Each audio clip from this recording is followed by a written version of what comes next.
Aspetta che mettiamo la giacca. Aspetta, ce la possiamo fare. Ok. Sì.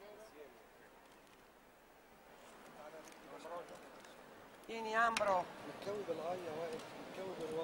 Ops, attento al video. Altrimenti il rapporto con l'infinito. Mi sono dimenticata la bandiera quest'anno. L'anno scorso abbiamo fatto l'incontro con loro con la bandiera. L'anno me la sono dimenticata.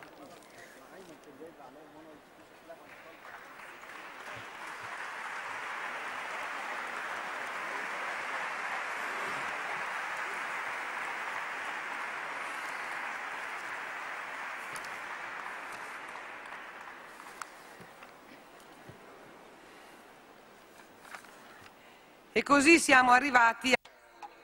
And here we are at the last meeting of the 33rd edition of the meeting. We have decided to have this event at the end of the meeting to give a clear signal. This is a meeting which is bearing witness to one of the most astonishing events in the history of meeting. What has happened? A heart, the heart of a man, educated in the Muslim tradition, who, while encountering us, felt his humanity vibrate even stronger. If I'm not right, Wael will correct me, who heard his desire for truth be awakened, and he wished that other friends could meet the same reality that he had met. This is the history that from 06 binds us to Wael, Farouq, Mikawi, and Tanya Jibali, who unfortunately could not come, but who had been invited. So the first applause to them, because this is the first basic element of what has happened. E questo non me ne... I hope that the dear friends who have not been introduced, please don't be angry with me, because I just wanted to welcome first the previous guest. We have to learn, His Excellency, from Christianity, that all the things which are great and happen to us do happen because of a clear history. If we want to look at history, I mean, we have to get started from the names I've just quoted. So this friendship, this encounter with them, is a clear witness of something else, which we have repeated many times over these days and the years. Human beings start having a dialogue among them. They meet not because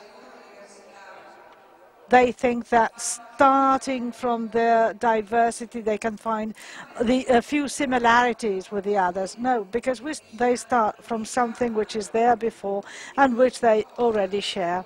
That is the heart. Josem, a few minutes ago, was telling about the experience of the meeting in Cairo, and he told me that we do that with our heart and start from it. This is what comes before. The desire of the heart is the one which comes first and which makes us friends.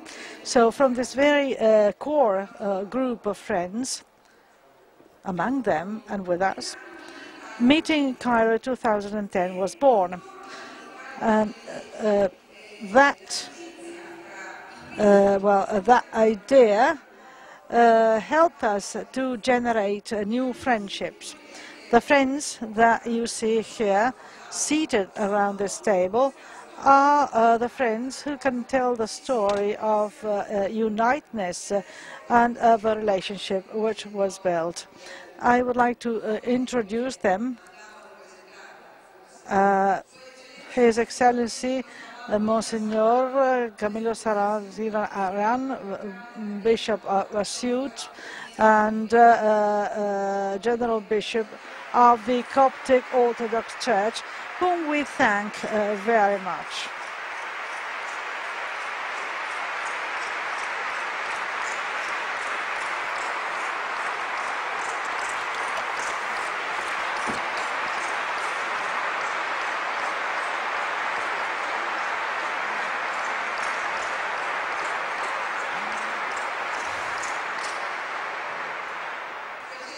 His Excellency Msgr Kyrillos has come here to bring the welcome of Monsignor Naguib, who was here last year. We also have Don Ambrogio Pisoni. Father Pisoni is from the Catholic University of the Sacro Cuore in Milan. Father Ambrogio has played a great role in the relationship and the meeting with the friends from Cairo. Well, we have to praise Don Ambrogio for that and for the fact that he insisted for this friendship could happen. We also have Marianne Malak, member of the Egyptian Parliament.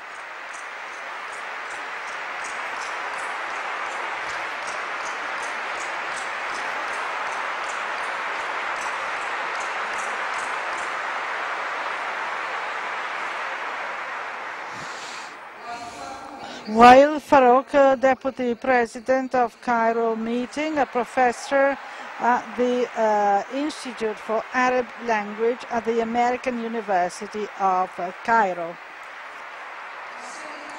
Hossam Mikawe, a judge and the President of the Court, South Cairo.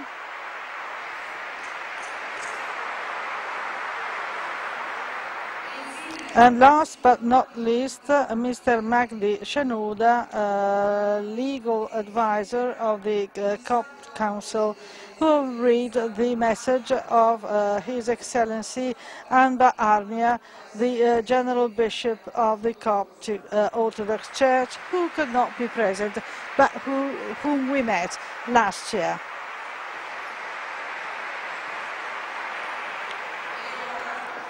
Now, the friends have prepared a videotape which will last writing, last caption. I think that the others have been well expressed by the pictures. That was the story of our friendship till the last pictures are the presentation of the second edition of Cairo meeting, and the last caption stated that it will be based on the following title: Education to Freedom.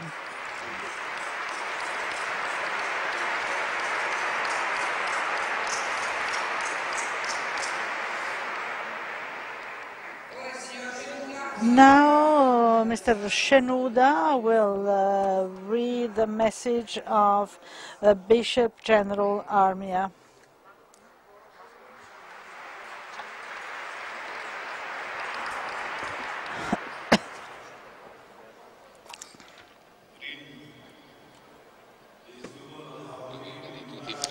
In the name of all people who are present here from the Cairo group, we would like to thank the organizers of the meeting of Rimini for the very kind attention to participate and for their continuous support. We apologize for the Bishop General could not attend. He had to go to the funeral of the Patriarch of the Orthodox Church of Ethiopia. We would like to congratulate the meeting of Rimini and the organizers. We are very happy to present this message because the Bishop General had wanted to attend this meeting. Egypt can transform knowledge into civic behavior and to raise ideals and to spread the feeling of freedom, tolerance and peace. to whom we invite to all religions, as indicated in the Quran, in the surah of the private apartment. Man, you were created, all mankind, we created from a single pair of a male and a female, and made you into nations and tribes, that ye may know each other, not that ye may despise each other. Verily, the most honored of you in the sight of Allah is he who is the most righteous of you, and Allah has full knowledge and is well acquainted with all things. Willingness and divine wisdom created man different in their understanding and in their faiths. If God had wanted, he had created human beings as a part of a single nation. This is a starting point. I listened to Pope John Pope II in 1982. After the departure from the meeting of Rimini, His Holiness stated, "Go and build the civilization of culture, dialogue, peace and love." It is because culture is the main criterion to invest and to build a society where we can find the space for knowledge, tolerance and democracy, a place where we can develop our civilizations, a place where we can strengthen the value of citizenship and innovation in culture and the development of critical spirit. It is through dialogue and quoting the other that we can really find social communication within and without other societies. This is the starting point where culture started in the 18th century.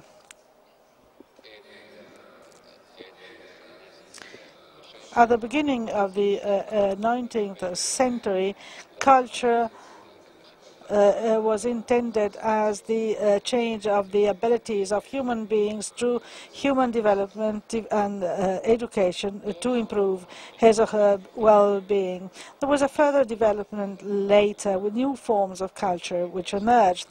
I'd like to mention the ability of human beings and the development of mankind. With the advent of the 20th and 21st century, the abilities of man have been devoted to foster creativity, to make an experience so that one can influence the behaviors of other human beings. In every society there are different criteria concerning culture. We might find different criteria applied within the same culture. So we have events like the meeting of Rimini in Italy and the meeting of Cairo, which was born following the initiative of our friends. There are 4 people who fostered this initiative. When His Holiness Shenouda III inaugurated the culture center of the Copts, he stated that the center was for all Egyptians, is a tool to present others with the culture of Egyptians. That has been one of the aims of a Cairo meeting, to tell people how they can live together, notwithstanding cultural differences. It was a way to explain them how they can live together without a person surrendering their own identity or culture. Let's learn to accept the others. As David Anderson stated, we must not presuppose to be independent and that the others are evil. We cannot think of neglecting or despising the others based on their ethnic group, religion or race. Culture or the refusal of the other is born from egotism. And it may bring about the attempt to eliminate the others. And this is far away from the ideals of real cultures and religions. The title of the next meeting is Education on the Value of Freedom. we should be aware that accomplishing and reaching freedom means understanding the basis of dialogue and its values. Dialogue should be constructive and positive. It should not be intended as a negative, destructive element. We have to learn how to behave, how to be sincere. We have to be respectful of God. And this is what we started to do together with you at the meeting of Rimini. Thank you very much.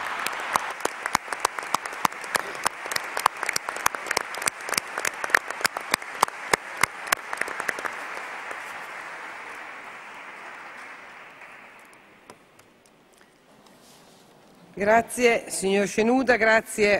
Thank you, Mr. Scenuda, and thanks also through you to Bishop Armiah.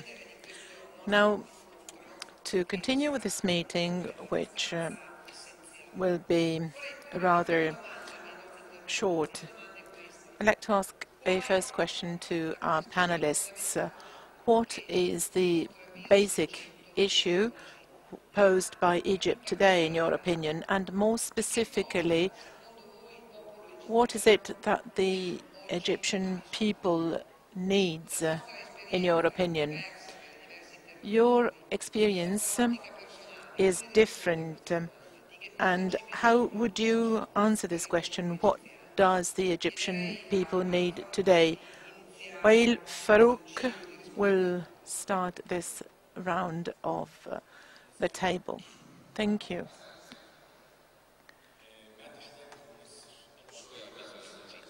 Good afternoon. Egypt and the Egyptian society need what the Egyptian man need. The social and economic crisis ahead of mankind may be a deep well which is difficult to get out from, but may also be an opportunity to reach new horizons and something we could not imagine in the past if our lives had not changed. Crises are an invitation to think and change, an invitation to creating a new world. If necessity is the mother of all innovations, a person who's open to reality in the others is the legitimate father of it. What Egypt needs is embodied here at this table. We see jurists, men and women, people of religion, scientists, entrepreneurs, politicians, Muslim and Christian, liberal and Islamic, socialist, young and old, Egyptians and non-Egyptians. Very briefly, we see the group of Meeting Cairo. The group has the ability of turning difference into positive, constructive energy. Therefore, Meeting Cairo accepts the difference and pluralism. Meeting Cairo is nothing but a feast for human wealth and richness. What Egypt needs now is this human experience, because man is like this. Society cannot change failure and crisis into an opportunity without love that we see embodied here, without true partnership and freedom.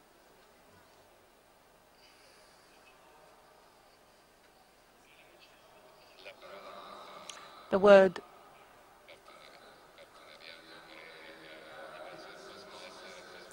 partnership and freedom can be translated also as communion and liberation.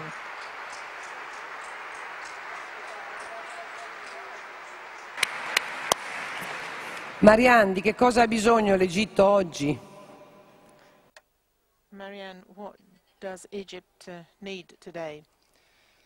Thank you very much. Egypt needs many things. However, the most important thing Egypt needs today is a development of the education system, because without education, people cannot progress. So the most important thing that Egypt needs today is develop the field of education. It should be an education open to the experience and culture of the other peoples. We have to set aside all political differences. The Egyptian people should forget about all political differences. We must join forces to build a better future for Egypt.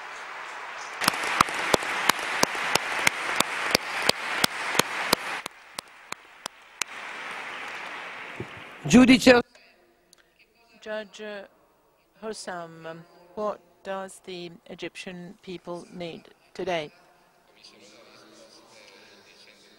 I'll start answering by saying that Egypt needs no pharaoh or Caesar. Egypt at the moment needs justice, because justice is the message conveyed by all prophets. Justice is only possible through independent magistrates. We have an urgent need for law and order, and also magistrates that concede freedom and rights. Religious and political freedom is certainly closely connected to security and happiness. This is what we need today. No power has the right to limit religious power through the law. If people were deprived of their freedom of worship and intellectual freedom, no other freedom could have any meaning.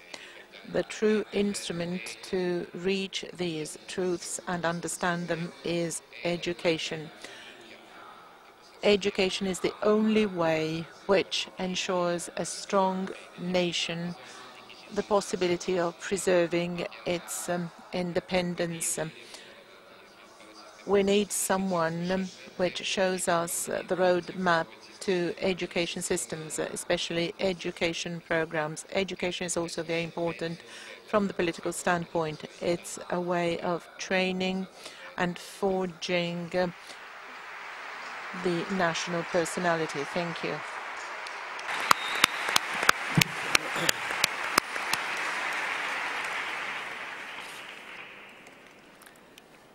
Vi ringrazio. Thank you very much also for being concise and brief. Not because this meeting will end earlier, but simply because you're really answering in very essential terms, and I'm saying this before giving the floor to His Excellency. You're really answering in essential terms, which means very clear terms. It is a bit like putting together the puzzle of your reality and friendship. If we put your words together, human experience, education, training, justice, and free magistrates, this is what you said that Egypt needs.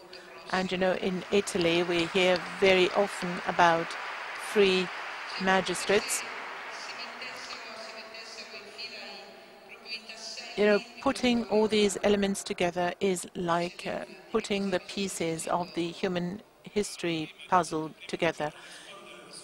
Your Excellency, what does Egypt need today? On behalf of His Beatitude, Snabib, the Patriarch of the Catholic Coptic Church, that I'm here to represent here today in a humble way. I'd like to thank Professor Guarnieri and Father Ambrogio and all the meeting organizers for inviting us to participate here.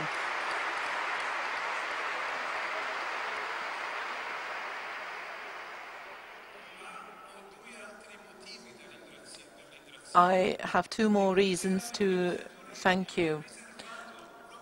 I have to thank you because This last session of meeting 2012 is focused on Egypt and our problems. That's why I should really thank you very much. Last but not least, I would like to thank on behalf of all the Egyptian people, all of you, for organizing Meeting Cairo 2010. The second edition will come in 2012, so thank you.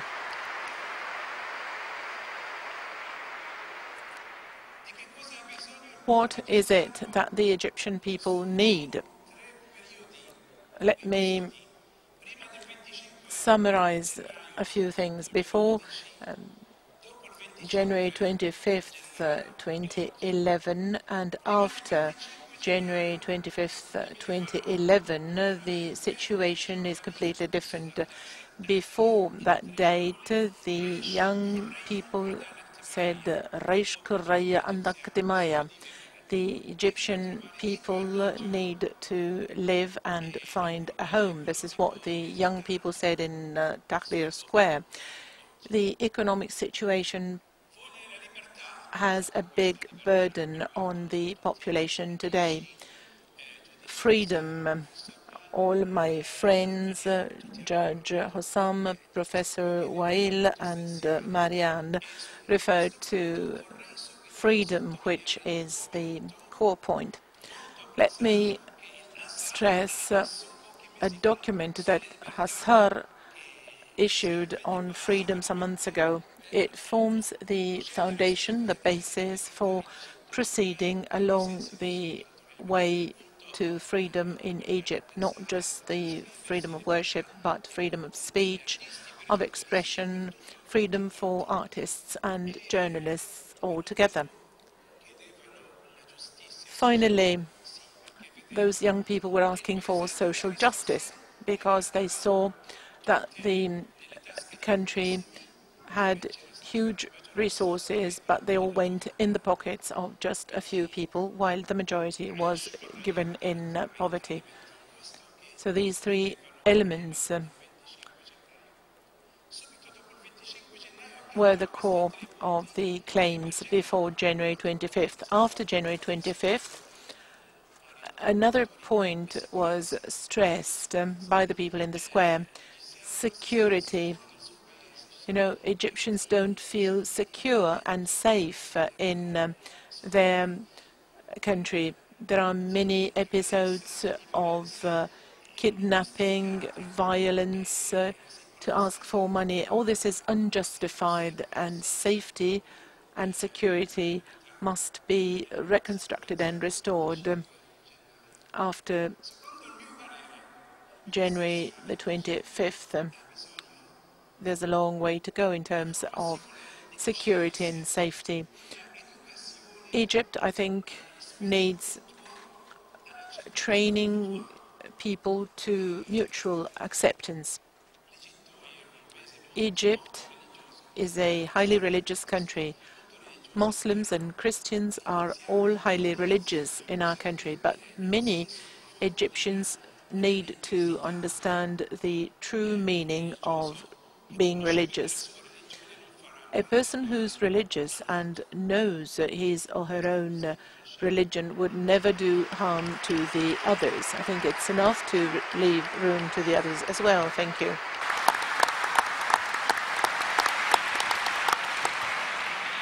Ma per non interrompere il suo...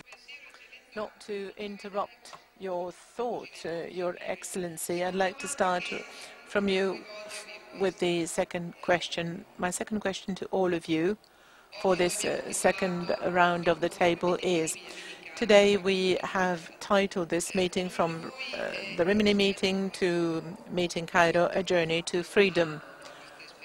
Now, concerning this human experience, as was also mentioned by Wael in relation to Meeting Rimini, every one of you has a different approach. Some of you started this approach, others came across it at some point or another. Now, this fact, this experience of Meeting Cairo, what does it mean to each of you from your own perspective, from your own angle. What does it represent in your personal experience, and what's the judgment you give on meeting Cairo? First of all, I must confess that I've not had the luck. I was not lucky enough to participate in meeting Cairo. I did not have the mandate that I currently have, and also I was living out of Egypt at that time. But I sent many young people from my diocese to participate. Then I talked to the Patriarch and the 2 bishops that participated, and also the young people. They are all convinced that it is fundamental. It's something that we desperately need, thanks to the organizers, therefore, thanks to meeting Rimini for taking this initiative in Cairo, because indeed we are at the beginning of a process of complete change and transformation in our country, and we need the others' experience too. You're actually providing us with great support. You're trying to encourage us to organize a second edition of Cairo meeting. We all dream of a new Egypt, of a different world. Benedict XVI, in his homily some days ago during the solemnity of the Assumption of Holy Virgin Mary, said, everyone wants a better world, but there can be no better world without God and far from God. We have to put God at the center of everything. True religiosity is or should be at the center of everything to be able to proceed in this pathway to improvement. In order to bring about a new revolution, many talk about the need for a new revolution in Egypt. I think that this revolution should involve all Egyptians, 90 million of them, a revolution from the hearts, a revolution of love, which transforms and changes all the hearts and dips them into principles of love, mutual dialogue and cooperation. Thank you. Hossein, la tua esperienza, ti abbiamo visto. Hassan, your experience, we saw you in the film, we saw your work at the tables. We also know that the first office of meeting Cairo was your car parked in front of your offices. This is how you started. What is meeting Cairo to you?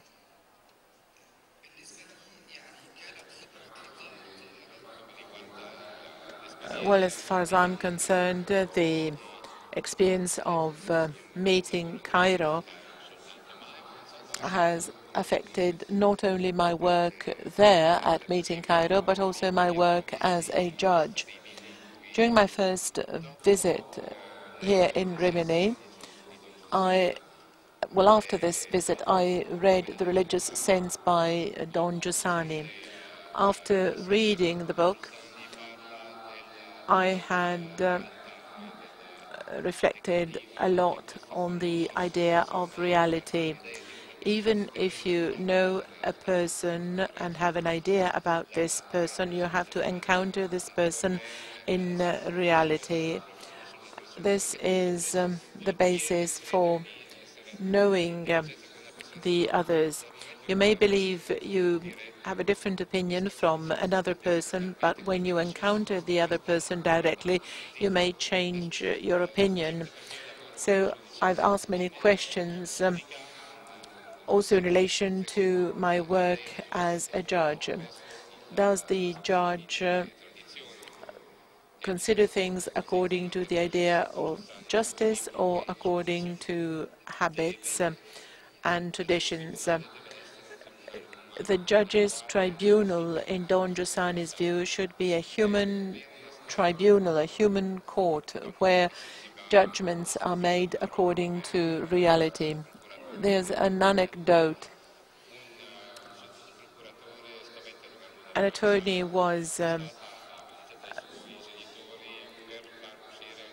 questioning a lady who was attacked by her parents to have a devil get out of her body. She said, "My father and mother beat me heavily to allow a devil to get out of my body." When she was questioned, she turned her voice into a male's voice. So the person asking the questions addressed these questions directly to the devil using a male name. He said, "Why did you choose the body of this girl?" "Because I like her body." After finishing the questions, the attorney had the girl in front of him and also another entity that was invisible, the devil. So he went to the judge and said, "What shall I do? We have a person who's the devil, 200 years old, inhabiting the body of this girl, and on the other side we have the girl." From this anecdote, I learned that as a judge, I should not simply judge on the basis of what is written on paper, but on the basis of reality. It is often said that judges have to be neutral and impartial. After this experience at Meeting Cairo, and after seeing so many faces and people, Salafites, Muslim Brotherhood, Catholics, Orthodox people, Protestants, from all schools and universities, we learned that as believers we should not stop at neutrality, because being neutral is not enough. We need to be positively neutral. If I see something in your religion that can be helpful to approach God and understand the others, I have to use that input. From Meeting Cairo, I learned that the strength is only in the heart. When I arrived here in Rimini with my wife, well, she doesn't speak Italian or English, but she told me through the eyes I can understand the others. Meeting Cairo. We hope that also in the future, Meeting Cairo can be an umbrella to encompass all religious and political streams. This is a starting point. Through dialogue, we can establish a positive approach to reality. After reading The Religious Sense by Father Giussani, I wrote an article which I titled "The Sense of the Judge and How the Judge Judges." I tried to disseminate this idea among my colleagues, other magistrates and judges. I believe that Meeting Cairo and our presence here at Meeting Rimini is a great opportunity for exchanging experiences. I hope that at the next Meeting Cairo there will be more volunteers from many countries, especially Italy, so that we can all discover the life experiences of others. Thank you.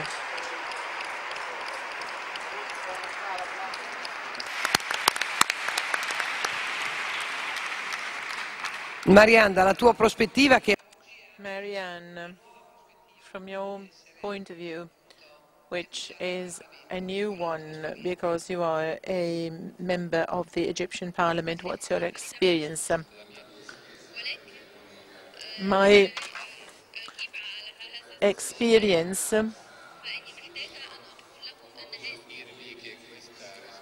is such that it's been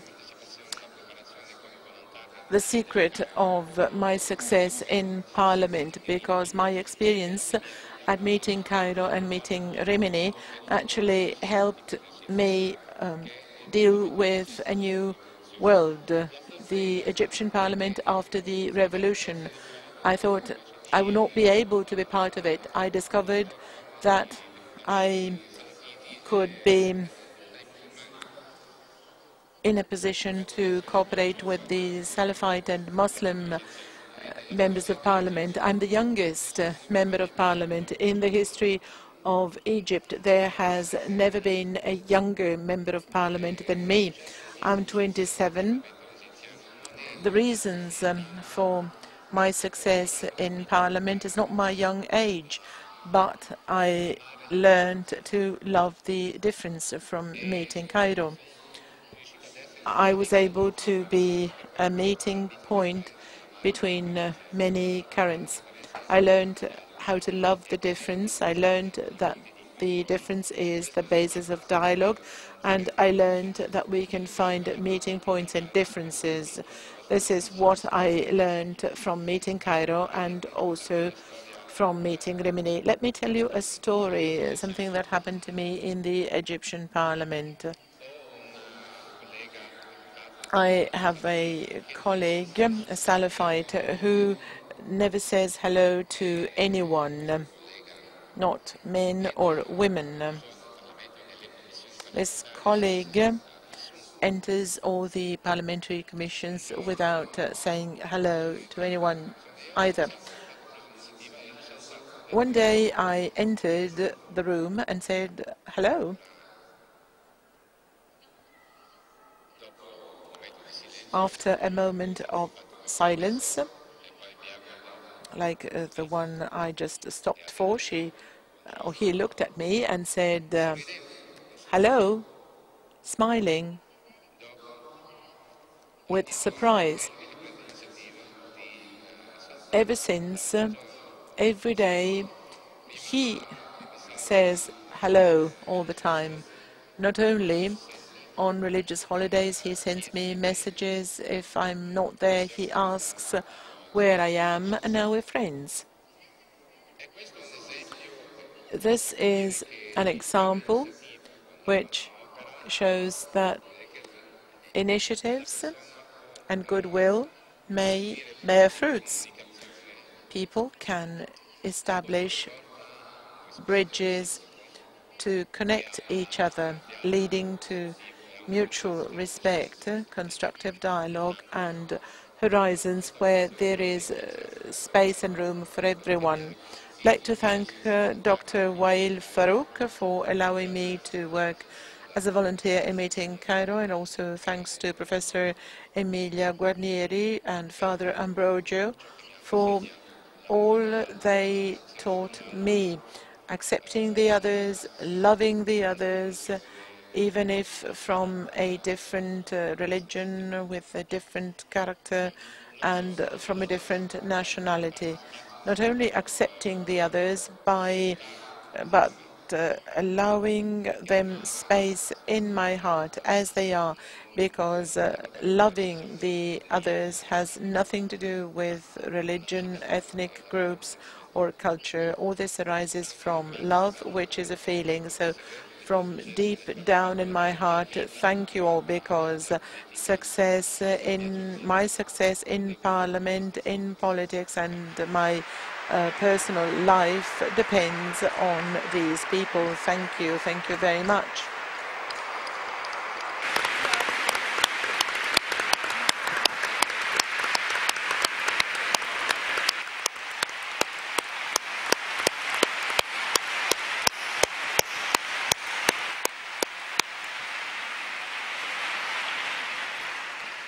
I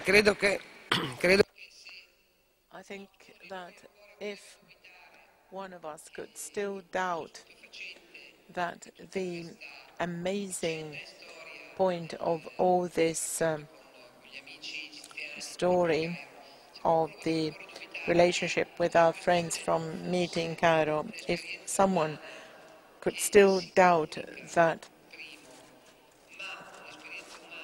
the human experience can be communicated, and being true, it also causes a renewal in the human experience of those that have the encounter. The testimonies we've just heard, the testimony of His Excellency Monsignor Kyrillos, are testimonies which go in this direction, unveiling in front of us with surprise that what we communicate in life and what we need in life is a human experience. Now, let's complete this round of the table with Wael. Well, first of all, I apologize with the interpreter because I did not follow the text I had given to him. It doesn't matter.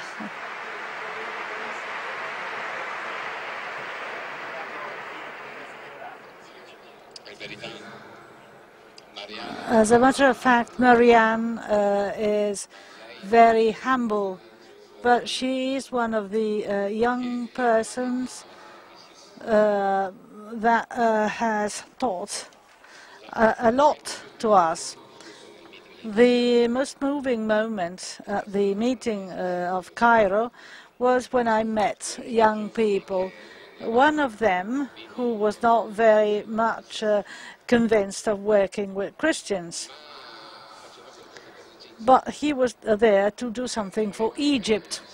And we, as Egyptians, like to behave in front of the world. So he was really interested in being polite, so that the Egyptians people appeared as a polite, educated people. After working with other young persons, he looked at me and he had astonishment in his eyes. And he told me, looking at our Christian colleague, well, I like that person. I can't describe what I felt in that moment. I felt that all we are doing has its meaning. This is the source for hope, which I continue to perceive anytime I come back to Rimini. The human nature, which reflects the relationship with God, is real, is authentic.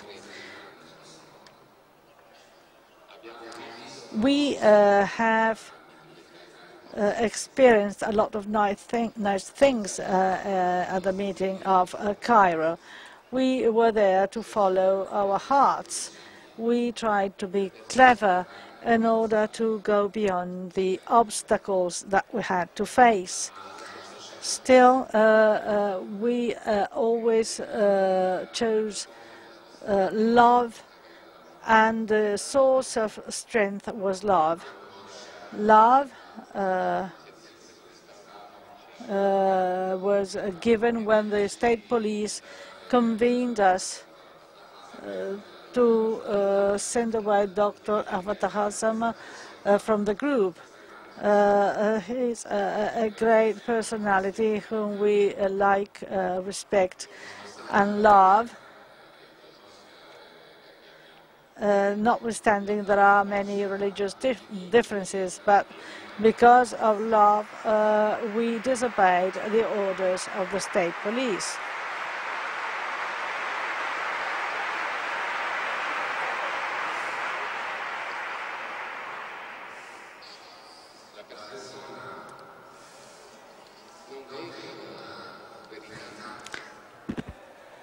There is no truth outside persons. we have a great responsibility, for we are the testimony of God on the earth. The State of Islam, Sufi Ibn Arabi, states that man is a small world and the world is a great man. So I tell you, after my experience in the past months, I can tell you that the heart of a small man beats with love and can inject life and hope in the veins of the whole world. Thank you very much.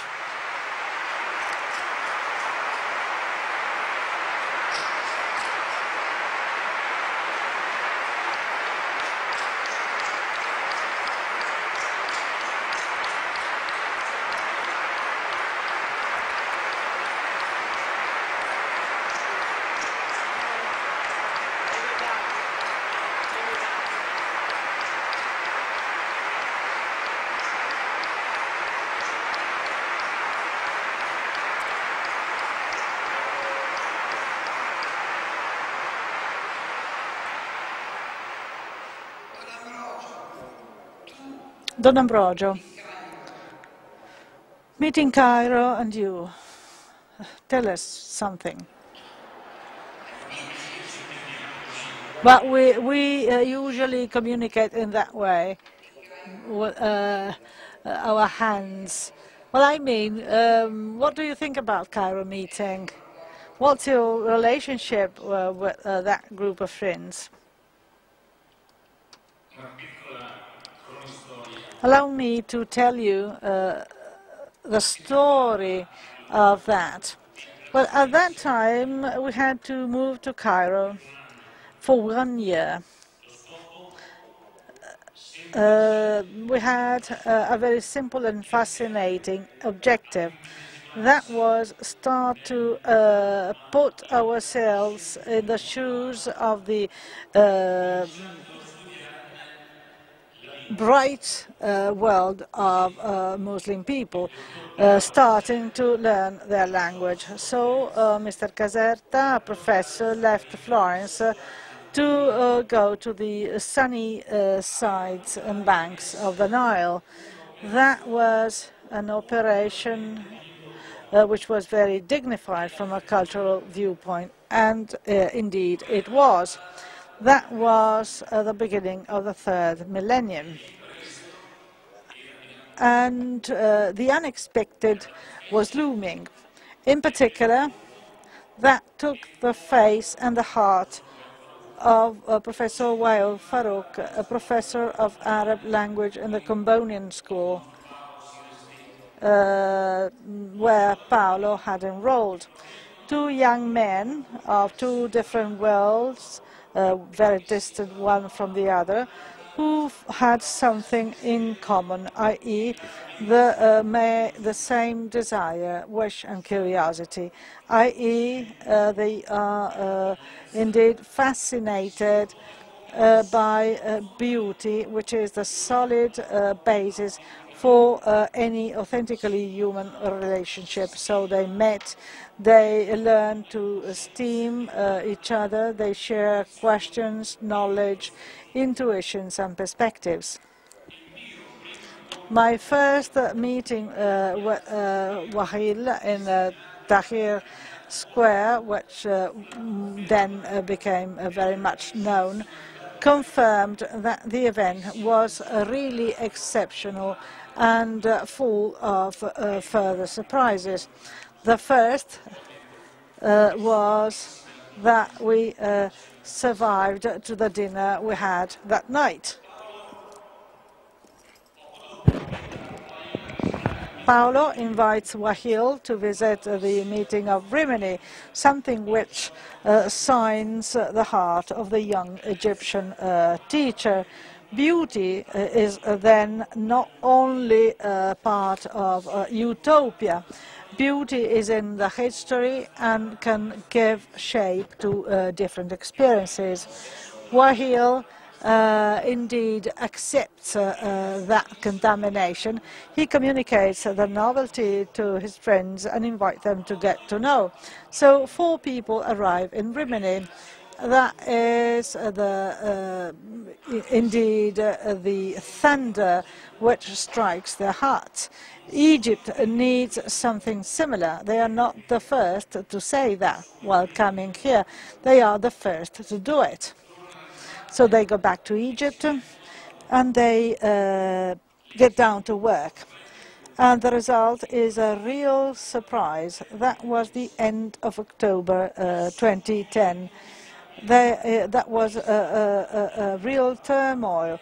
And the turmoil which is changing the Arab world is there behind the door and is unexpected. Something completely unexpected had happened in Cairo. Tens of people got down to work to prepare meeting Cairo. Hundreds of people attended it. It was like a flower which had bloomed from a desert land, which until that moment appeared to be satisfied and happy of its promise of aridity. Here comes the novelty and the challenge of Cairo meeting. Men and women woken up at the root of their desire, who get started. They are enthusiasts.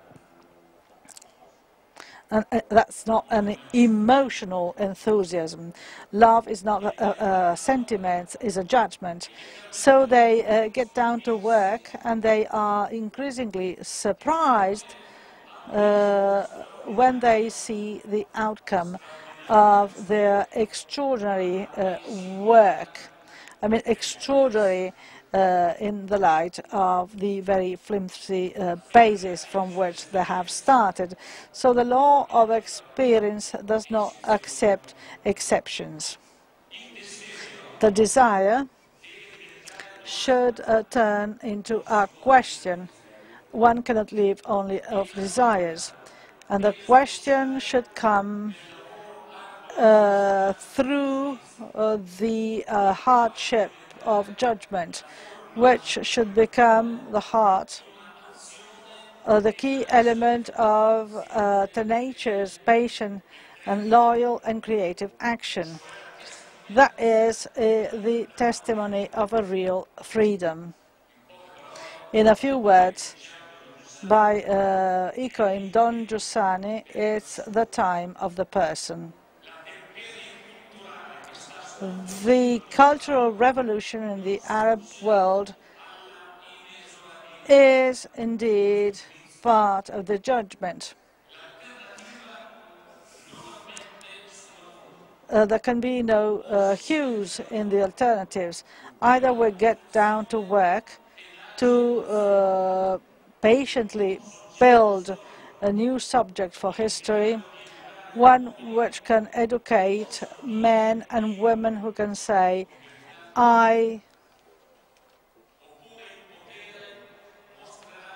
or the power once and again will present itself as a tyranny, so that new Phariseans who often so had generated easy Arab springs will have an easy job in celebrating the winter, the victory. This is the challenge that we have to face. This is a challenge for this and for the other bank of the Mediterranean Sea. That is, shall we accept this proposal to work in order to educate people or not? If we say no, that will mean paying the price of an historical occasion which has been lost. Without the I or the self, there is no encounter. Without the I, there can be no meeting. Thank you.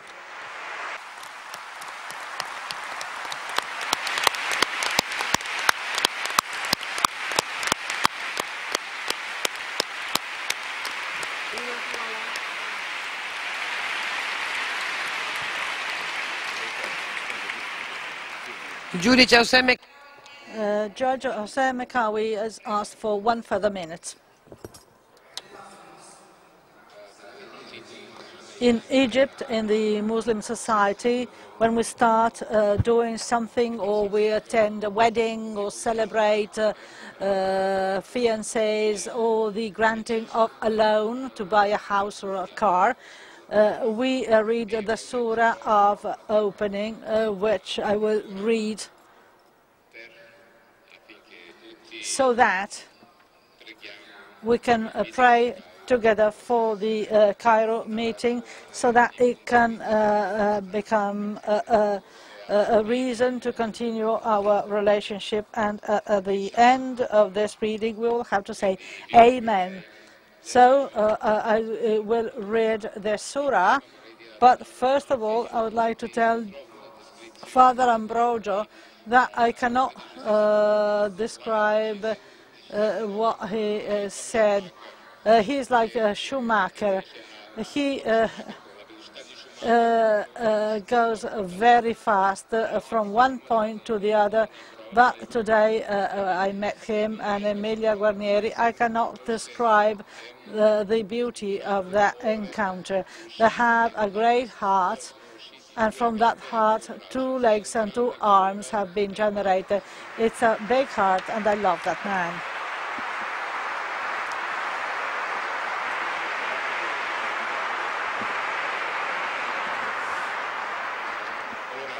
Now, we read the surah, and when I will raise my hand at the end, please say Amen, so that God can answer to our prayer, so that we can organize a Cairo meeting. In the name of Allah, the gracious, most merciful, merciful God, owner of the judgment, we adore you and we invoke you. Please guide us through the straight way and the way of those on whom thou hast bestowed your grace, not your wrath. Amen.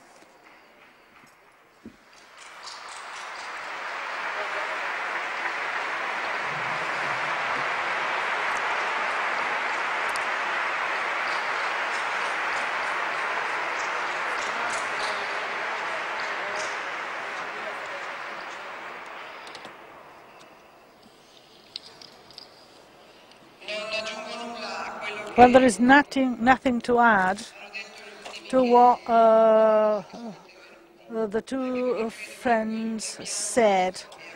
What we have seen and the things we are participating in by itself are evident. As Wael said, there is no truth without man, and what we are experiencing together, what Don Ambrogio said, is the evidence of that. So I conclude by reading the conclusions of the 33rd edition of the meeting.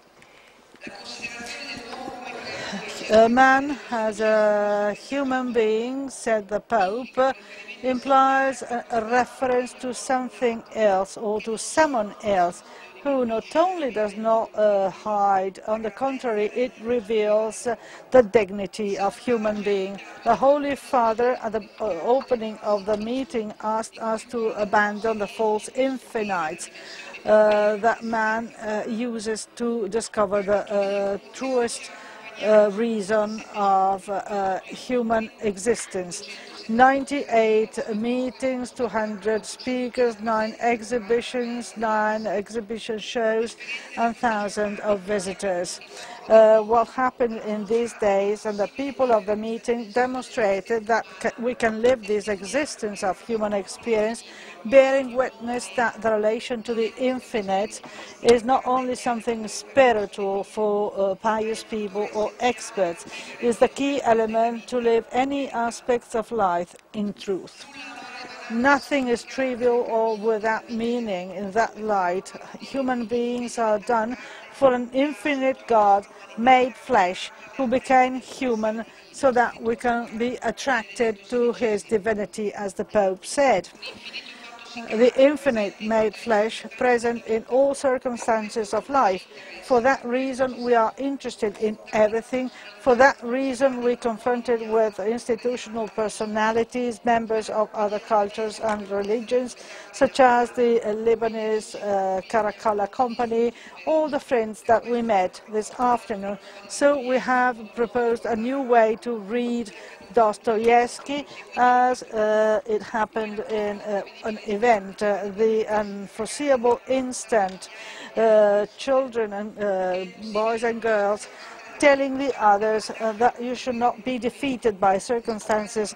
You have to be reborn at any time and rediscover yourself as a need for good. In the shows and the appointments and the meetings for literature and art, we discovered that we have an aspiration to beauty in our hearts. As Ivan Caracalla said, we can encounter anyone. So to politics we asked a single thing: liberty, freedom, not to choke, this need of human beings to live to the height of their desires and build works of art which are a form of civilization, as John Paul II said in 1982. A new civilization with 4,000 volunteers before, plus 3,000 volunteers after, demonstrated that everyone is here to follow their ideals. And in the encounter with Jesus, that we see our own stature and our own desire, the nostalgia for absolute, as Prates said. As it happens every year, everybody recognized the richness of this experience and its value as a contribution to the world. Heritage of assets, as President Napolitano said. The meeting is a school, somebody said, to learn how to be human beings, to learn that religious experience has to deal with the whole life, to learn respect for the role of power, to build a common good, to come out from the stronghold of indifference.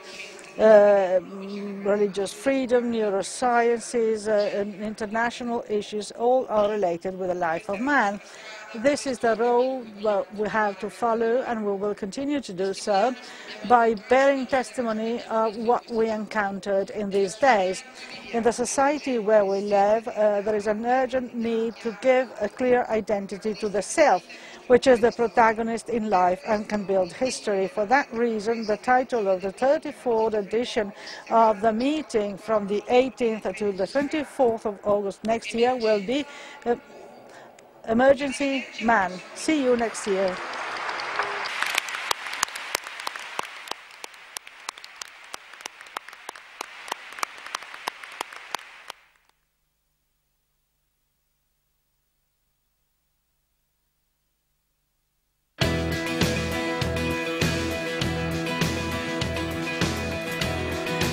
È la fine degli anni 70.